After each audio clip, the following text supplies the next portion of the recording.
Madalla da fatan an ji daɗin wannan shiri yanzu kuma za mu ɗan nishaɗantu da wannan.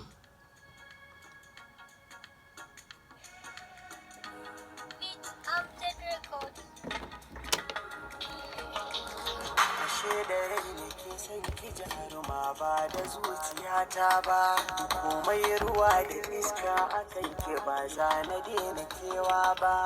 idan na samu zarar samin ke ba za na tanka kowa ba ni ban ga mai harara ba ne na waiwaya inda ya kan ne za na tura wahalar zuwa garin nesa da an taɓa ki a jira ni don kwatila sai na zo na ɗaukansa jimirin jiran ki daidan ki zo na kalle kikin biyar Hausa siri na rayuwa ta ke ce kawai da kin kira da na amsa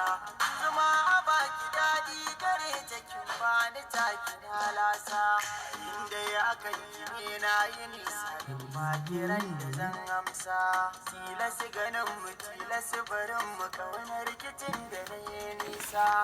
babatin na fasa ko za a ce nan ba da raifansa tsarin da kinki daidai ne ya kama zuciyata ne na jin kamar mafarki ne. To da wannan waƙar jaruma ta Hamisu Breka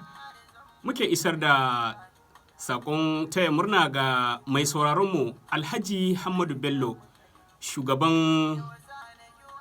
motocin dakon kaya na ƙasa da ƙasa da ke garin Marwa da mai ɗakinsa Hajiya Zulai dangane da auren da 'yarsu da suka yi a ƙarshen mako Hajaiya. Da fatan Allah ya ba su zaman lafiya. Yanzu kuma kai tsaye za mu je ga kanun labaran duniya.